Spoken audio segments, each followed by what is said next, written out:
អូខេសួស្តីបងប្អូនទាំងអស់គ្នា welcome back មកកាន់ episode ថ្មីសម្រាប់ episode មួយនេះខ្ញុំចង់បង្ហាញអ្នកទាំងអស់គ្នាទៅទៅជាមួយនឹង SMT ឬក៏ Smart Money Tool អូខេឬក៏ Smart Money Technique អូខេអញ្ចឹងតើតើជាមួយនឹង SMT គឺយក pair ពីរមកប្រៀបធៀបគ្នាយើងអាចយក gold ជាមួយនឹង gold silver អូខេ gold ជាមួយនឹង dollar prime index ឬក៏ gold ជាមួយនឹង indicator មួយចំនួនដូចជា RSI ហើយ AO អូខេអញ្ចឹងតើតើជាមួយនឹង SMT បានន័យថាវាគ្រាន់តែជា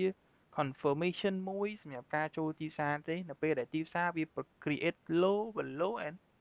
low below បានន័យថាវា create new low អញ្ចឹងនៅពេលដែលទីផ្សារវា create new low និងវា reversal ឡើងទៅលើវិញ reversal ឡើងទៅវិញសួរថានៅពេលដែលវា reversal ឡើងទៅវិញតើយើងអាច trade បានទេអូខេបាននៅពេលដែលវា confirmation តាក់ទងជាមួយនឹង unicorn model price and time price action confirm OT នៅក្នុង arena មួយអូខេអញ្ចឹងយើងអាចលេងបានក៏ប៉ុន្តែសួរថា SMT វាមានតួនាទីបែបម៉េច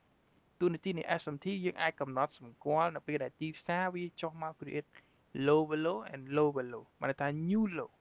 អានេះបើសិនយើងមើលទៅលើអីគេ goal វាបង្កើតវាបង្កើត low and low below អូខេអញ្ចឹងអានេះខ្ញុំចាប់ទៅជា SMT ក៏ប៉ុន្តែគ្នាយើងមួយចំនួនចាប់ទៅលើ SMT ទៅលើ market ទេអត់បានយក pair ពីរមកប្រៀបធៀបគ្នាដោយសារគាត់អត់ទាន់ដឹង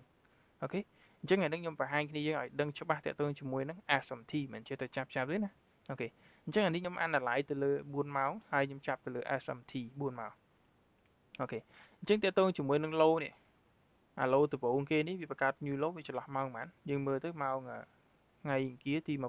24ខែ6 2025ម៉ោង8អូខេអញ្ចឹងយើងចាប់ low ចុងក្រោយរបស់វានេះនៅម៉ោងប្រហែលម៉ោងដូចគ្នាពេលវេលាក៏ដូចគ្នាដែរអូខេ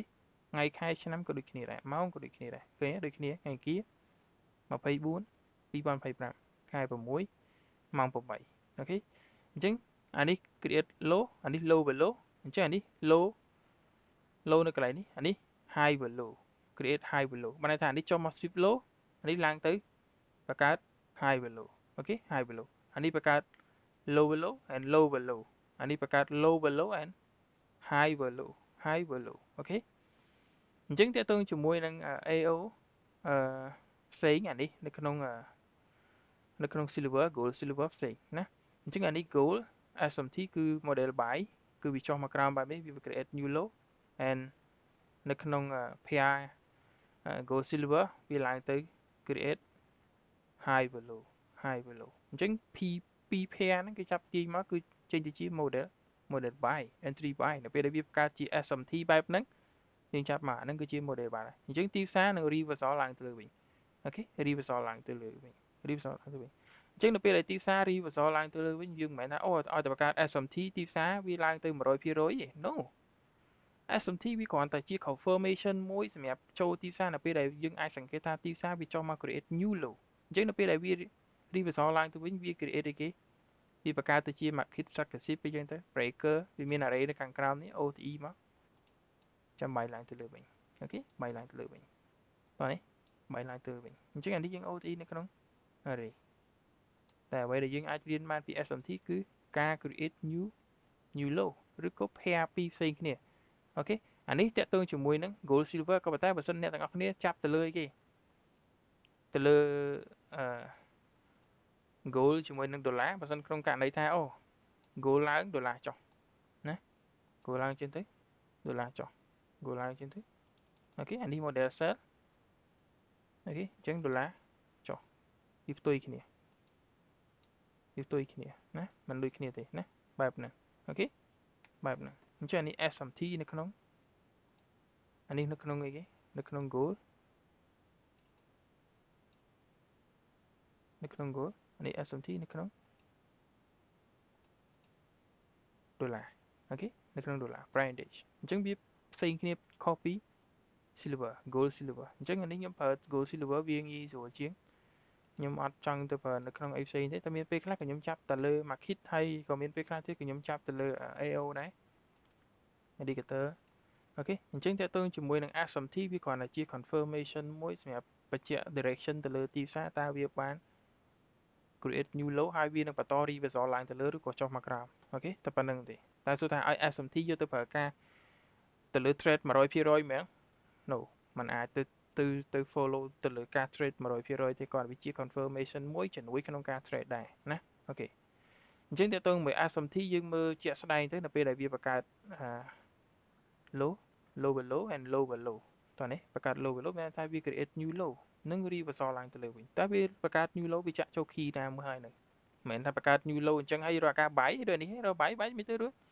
ណាសូម្បីតម្លៃ high មួយវា break មិនបានអញ្ចឹងចាំមើលវាឡើងទៅវិញបាយឡើងទៅវិញបានដល់ពេលដែលវា pro direction ឡើងទៅលើវិញ change លំហូរទៅអូខេចាក់ចូល arena មួយនៅខាងក្រោមនេះវាស់មក swing នឹងមកវាស់ premium and discount ទៅវាស់ OTE មក50%ឬក៏ដល់ OTE រកការបាយឡើងទៅចាក់ចូល arena មួយដូចកន្លែងនេះអញ្ចឹងអូខេបាយឡើងទៅអាហ្នឹងគឺជា model entry របស់យើងហើយណាអញ្ចឹងតើតើជាមួយនឹងSMT គឺយក pair ពីរមកប្រៀបធៀបគ្នាគឺយើងអាចយក gold ជាមួយនឹង gold silver AUG USD ហើយHAU